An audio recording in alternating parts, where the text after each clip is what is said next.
Amados irmãos e irmãs, que a graça e a paz do Senhor estejam com todos nós.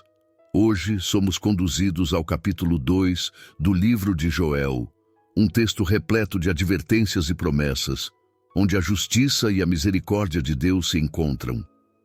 Este capítulo nos chama a refletir profundamente sobre a urgência do arrependimento, enquanto aponta para a esperança de restauração que o Senhor oferece ao seu povo. Joel 2 nos apresenta uma visão impactante de um grande exército que simboliza o julgamento divino, mas, ao mesmo tempo, traz a consoladora promessa de que Deus é misericordioso e disposto a perdoar àqueles que se arrependem genuinamente. É também neste capítulo que encontramos a poderosa profecia sobre a vinda do Espírito Santo, cumprida no dia de Pentecostes, uma verdade que ressoa até os nossos dias. Convido você a abrir sua Bíblia e meditar comigo neste texto, permitindo que o Espírito Santo fale ao nosso coração por meio da sua palavra viva. Tocai a trombeta em Sião e clamai em alta voz no meu santo monte. Perturbem-se todos os moradores da terra, porque o dia do Senhor vem, ele está perto. Dia de trevas e de escuridão, dia de nuvens e de densas trevas, como a alva espalhada sobre os montes. Um povo grande e poderoso, qual nunca houve desde o tempo antigo, nem depois dele haverá pelos anos adiante, de geração em geração. Diante dele um fogo consome, e atrás dele uma chama abrasa. A terra diante dele é como o jardim do Éden, mas atrás dele um desolado deserto. Sim, nada lhe escapará. O seu parecer é como o parecer de cavalos, e como cavaleiros assim correm. Como o ruído de carros sobre os cumes dos montes saltam, como o ruído de uma chama de fogo que consome o restolho, como um povo forte, posto em ordem para o combate. Diante dele tremem os povos, todos os rostos empalidecem, correm como valentes, como homens de guerra sobem os muros, e cada um marcha no seu caminho e não se desvia da sua fileira. Não empurram uns aos outros, cada um marcha pelo seu caminho, arremetem sobre a espada e não se ferem, correm pela cidade, correm pelos muros, sobem às casas, entram pelas janelas como o ladrão. Diante dele treme a terra, os céus estremecem, o sol e a lua se escurecem, e as estrelas retiram o seu resplendor. E o Senhor levanta a sua voz diante do seu exército, porque muitíssimos são os seus arraiais. Porque poderoso é quem executa a sua palavra. Porque o dia do Senhor é grande e muito terrível, e quem o poderá suportar? Ainda assim, agora mesmo diz o Senhor, convertei-vos a mim de todo o vosso coração, isso com jejum, e com choro, e com pranto.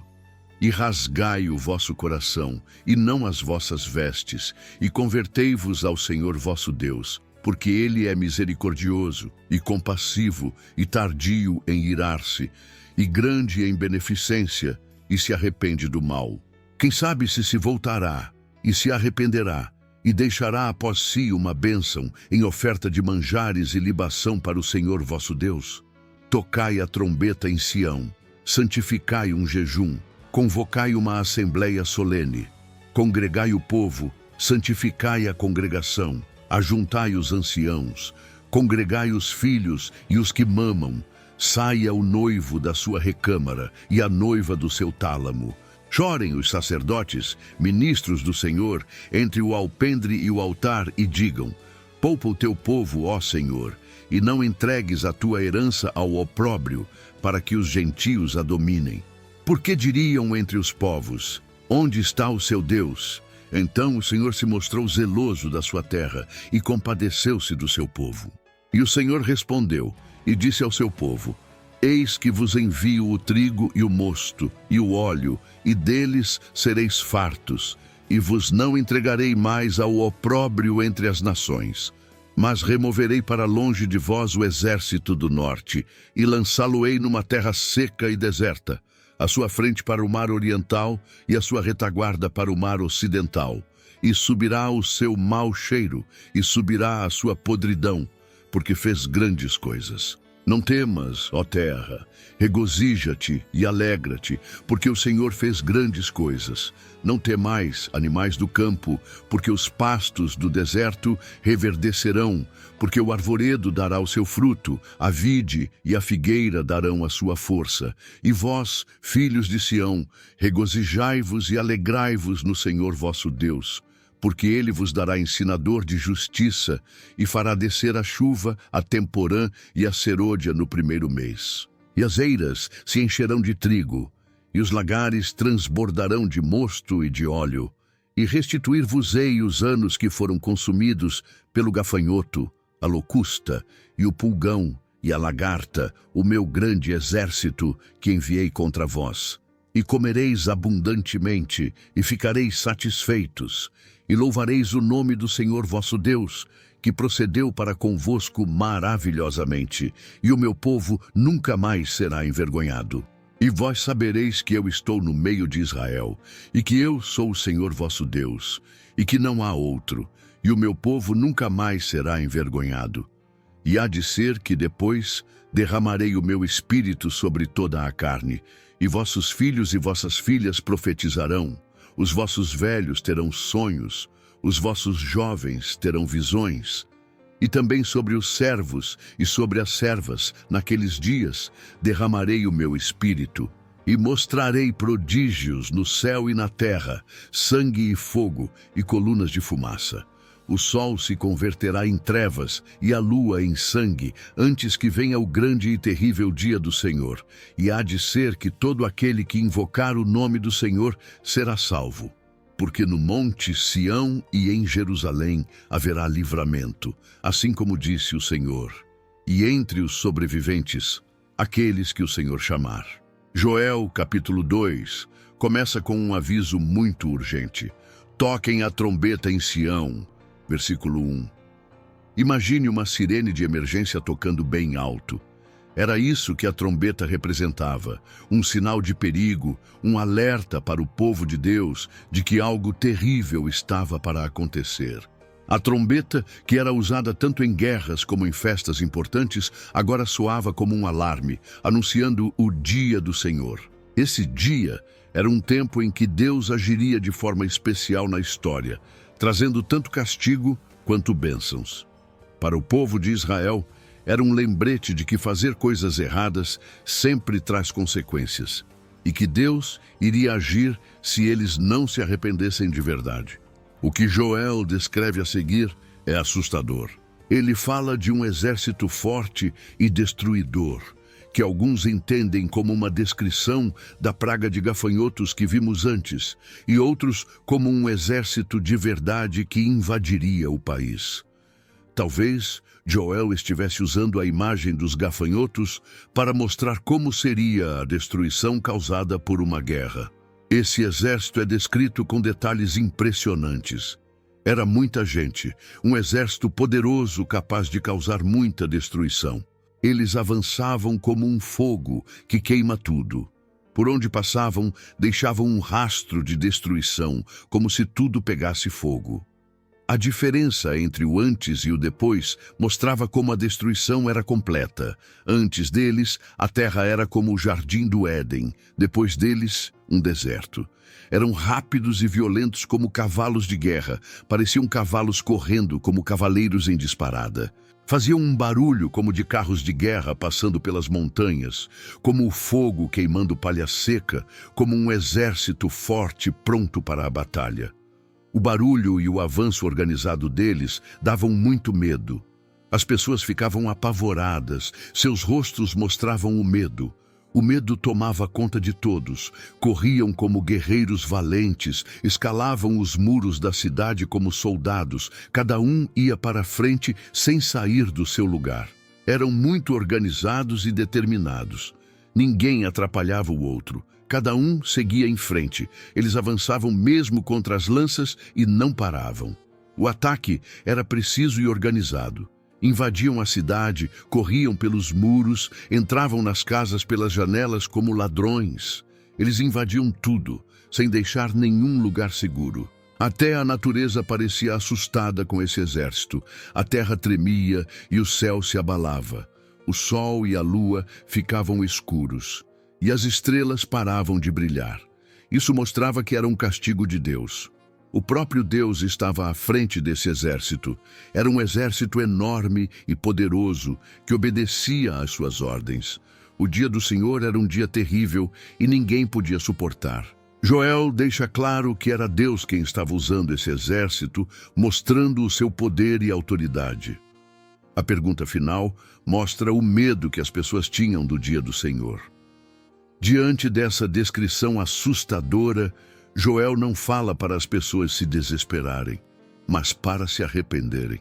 Ainda agora, diz o Senhor, voltem para mim com todo o coração, jejuem, chorem e fiquem tristes. Joel 2, versículo 12. O chamado era claro: voltar para Deus de verdade, mostrando essa mudança com atitudes. O arrependimento tinha que ser sincero, lá do fundo do coração, não só por fora. Jejum, choro e tristeza mostravam que as pessoas estavam humildes e reconhecendo seus erros. O importante era mudar por dentro, não só fazer rituais. Rasguem o coração e não as roupas. Joel lembra que Deus é misericordioso, mostrando que ainda havia esperança se o povo se arrependesse. Voltem para o Senhor, o Deus de vocês, porque Ele é bondoso e misericordioso. Demora para ficar irado e é cheio de amor. Ele está pronto para perdoar e não castigar. Se o povo se arrependesse, Deus poderia mudar o castigo. Era um chamado para todos se reunirem e mostrarem publicamente o seu arrependimento. Toquem a trombeta em Sião, marquem um dia de jejum, convoquem todo o povo para uma reunião solene. Todos, sem exceção, deveriam participar. Reúnam o povo. Preparem a comunidade, chamem os líderes, reúnam as crianças até os bebês. O noivo saia do quarto e a noiva do seu quarto de núpcias. Os líderes religiosos deveriam orar pelo povo. Os sacerdotes, os servos do Senhor, chorem entre a entrada do templo e o altar e orem: ó Senhor, tenha compaixão do teu povo. Não deixe que a tua herança seja humilhada, que as outras nações zombem de nós. Porque eles diriam: onde está o Deus deles?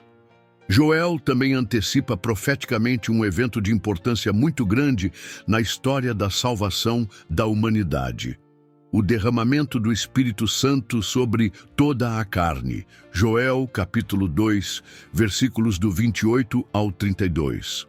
Esta profecia, que ecoa através dos séculos, representa um momento decisivo, uma mudança radical na relação entre Deus e a humanidade. No Antigo Testamento, a presença do Espírito de Deus era experimentada por algumas pessoas específicas, como líderes, profetas e reis, dando a eles poder para realizar tarefas especiais. No entanto, Joel vê um tempo futuro em que essa presença não seria mais limitada a um grupo seleto, mas se espalharia para todas as pessoas, sem importar a idade, se eram homens ou mulheres, ou qual a sua posição na sociedade. A expressão toda a carne, versículo 28, é muito importante para entendermos o tamanho dessa promessa. Ela mostra que seria para todos, sem exceção, abrangendo todos os povos e nações, quebrando as barreiras que antes impediam que o Espírito se manifestasse. A imagem de filhos e filhas profetizando, jovens tendo visões e velhos sonhando, versículo 28, mostra que Deus usaria pessoas de todas as idades e tipos para fazer o que Ele queria. Essa imagem poderosa aponta para um tempo em que falar com Deus diretamente não seria um privilégio de poucos, mas algo que todos poderiam experimentar, todos que pedissem a Ele. Essa profecia se cumpriu de forma maravilhosa no dia de Pentecostes, como lemos em Atos dos Apóstolos, capítulo 2. Quando o Espírito Santo desceu sobre os seguidores de Jesus, Pedro se levantou e usou as palavras de Joel, capítulo 2, versículos do 28 ao 32, para explicar que aquilo era o cumprimento da promessa. O derramamento do Espírito em Pentecostes marca o começo da igreja, o grupo de pessoas que seguem a Jesus e inicia uma nova fase na história da salvação, marcada pela presença constante do Espírito Santo na vida dos que creem. O que aconteceu em Pentecostes mudou tudo de muitas maneiras. O Espírito Santo dá poder aos cristãos com dons espirituais, como falar em outras línguas e profetizar, para que eles possam falar de Jesus com coragem e poder. Além disso, o Espírito Santo mostra para as pessoas que elas pecaram, mostra o que é certo e mostra que haverá um julgamento, João capítulo 16, versículo 8, e guia os cristãos para toda a verdade, João capítulo 16, versículo 13. Ele também ajuda os cristãos a terem as qualidades de Deus em suas vidas: amor, alegria, paz, paciência, amabilidade, bondade, fidelidade, mansidão e domínio próprio. Gálatas capítulo 5, versículo 22 e 23. A profecia de Joel sobre o Espírito Santo não aconteceu só em Pentecostes. Ela continua acontecendo hoje com os cristãos. O Espírito Santo mora em cada cristão, dando força para viver como Deus quer e para fazer o que Ele nos chamou para fazer. Somos convidados a buscar mais do Espírito, deixando que Ele nos controle e nos transforme para sermos parecidos com Jesus. Além da promessa do Espírito, Joel também descreve sinais impressionantes que aconteceriam antes do grande e terrível dia do Senhor. Joel capítulo 2, versículos 30 e 31. Mostrarei maravilhas no céu e na terra, sangue, fogo e nuvens de fumaça. O sol se tornará em trevas e a lua em sangue antes que venha o grande e terrível dia do Senhor. Essas imagens fortes, que também vemos em outras partes da Bíblia, como em Mateus capítulo 24, versículo 29 e Apocalipse capítulo 6, versículos do 12 ao 14, mostram que o julgamento está chegando e mostram o poder total de Deus sobre tudo o que existe. Esses sinais não devem ser entendidos apenas como coisas que vão acontecer literalmente, mas também como símbolos de que a ordem normal das coisas vai mudar e que Deus vai agir na história de uma forma poderosa e visível. Imagine o sol ficando escuro no meio do dia e a lua parecendo vermelha como sangue. Seriam sinais muito assustadores e impressionantes, mostrando que algo muito importante está para acontecer.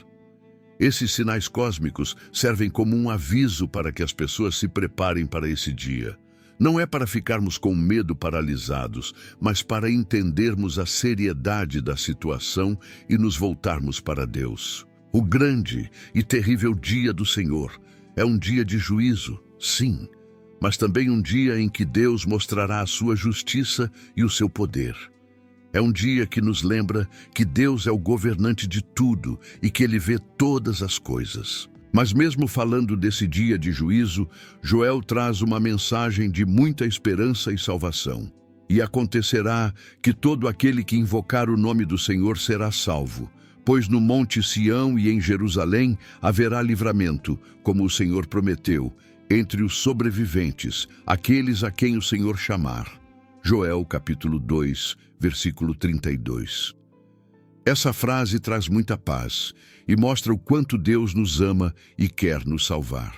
A salvação não é só para um grupo de pessoas, mas para todo mundo que pedir ajuda a Deus, que reconhecer que precisa dele e se arrepender dos seus pecados. Esse chamado para crer e confiar em Deus continua até hoje e é a mensagem principal do Evangelho, as boas notícias de Jesus. Essa mensagem é muito importante e serve para todos os tempos, não só para a época de Joel. Ela aponta diretamente para o plano de Deus para nos salvar, que se tornou realidade em Jesus Cristo.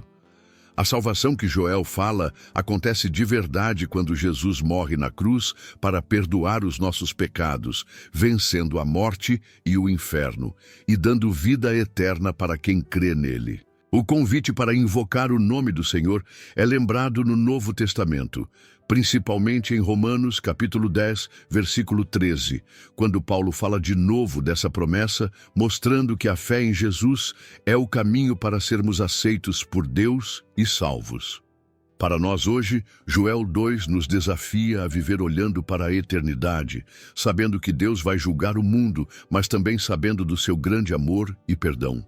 Os sinais de alerta e o chamado para se arrepender continuam importantes hoje, num mundo cheio de problemas, injustiças e pessoas longe de Deus. Somos chamados a falar dessa esperança para os outros, mostrando que a salvação está disponível para todos que se voltarem para Deus com um coração sincero. Além disso, a promessa de que o Espírito Santo seria dado continua transformando a vida dos cristãos. Somos desafiados a buscar o Espírito Santo em nossas vidas, deixando que ele nos guie, nos dê força e nos ajude a falar de Jesus para o mundo. Isso significa obedecer à palavra de Deus, mostrar o amor de Deus em tudo o que fazemos e ajudar as pessoas a se reconciliarem com Deus num mundo dividido. Joel 2 nos ensina a confiar em Deus, mesmo quando as coisas ficam difíceis. A promessa de que tudo será restaurado nos lembra que Deus pode mudar qualquer situação, trazendo cura, esperança e vida onde há dor, desespero e morte. Ele não só devolve o que perdemos, mas nos dá algo muito melhor, uma amizade profunda com Ele e a esperança de um futuro maravilhoso com Ele. No fim, Joel 2 nos chama a agradecer a Deus por ser fiel e querer nos salvar, e também a agir, falando da salvação para os outros e mostrando com nossas vidas que temos esperança num mundo que precisa muito da luz de Cristo. Assim como Joel chamou Israel para se arrepender e ser restaurado, nós também somos chamados hoje a obedecer a Deus e a falar dessa mesma mensagem para todos. Agora, diante de tudo o que aprendemos em Joel 2, somos convidados a orar. A oração é a nossa conversa com Deus, o nosso caminho para nos aproximarmos dEle, reconhecermos a nossa dependência e buscarmos a sua ajuda. Agora ore comigo. Senhor, meu Deus e Pai, Criador dos céus e da terra, chegamos ao final deste estudo sobre Joel, capítulo 2. Rendemos graças pela Tua palavra, que nos instrui, nos corrige e nos transforma. Agradecemos por nos revelar a seriedade do pecado, mas também a Tua imensa misericórdia e a gloriosa promessa do Espírito Santo. Tua palavra nos recorda a importância do arrependimento sincero, da confiança no Senhor e da esperança que encontramos em Tua fidelidade, mesmo em meio às adversidades. Senhor, pedimos perdão por nossas falhas, pelas vezes em que nos desviamos dos Teus caminhos e não vivemos segundo a Tua vontade. Pedimos que nos auxilie a transformar nossos corações, buscando uma comunhão mais profunda com o Senhor. Que possamos sentir a presença constante do Espírito Santo, nos guiando, nos fortalecendo e nos capacitando a viver em conformidade com os Teus ensinamentos. Senhor, neste momento, intercedemos em favor daqueles que se dedicaram a aprender com este estudo. Intercedemos para que o Espírito Santo continue a instruir cada um individualmente, iluminando o entendimento das Escrituras e aprofundando a compreensão da Tua palavra em seus corações. Conceda-lhes a graça de aplicar os ensinamentos de Joel 2 em suas vidas diárias, manifestando o Teu amor e a Tua verdade por meio de suas ações e testemunhos. Que a mensagem de arrependimento e restauração ressoe em seus corações, produzindo frutos de fé, esperança e amor. Que eles experimentem a plenitude da Tua presença e a alegria da salvação. Te agradecemos, ó Pai, por Tua fidelidade, por Tua misericórdia que se renova a cada manhã e pela Tua presença constante em nossas vidas. Reconhecemos que sem o Senhor nada podemos fazer e que somente no Senhor encontramos a verdadeira paz e a vida eterna. Em nome de Jesus Cristo, nosso Senhor e Salvador, oramos e agradecemos. Amém. Se esta mensagem tocou o seu coração, compartilhe-a com aqueles que precisam ouvir sobre o amor e a soberania de Deus.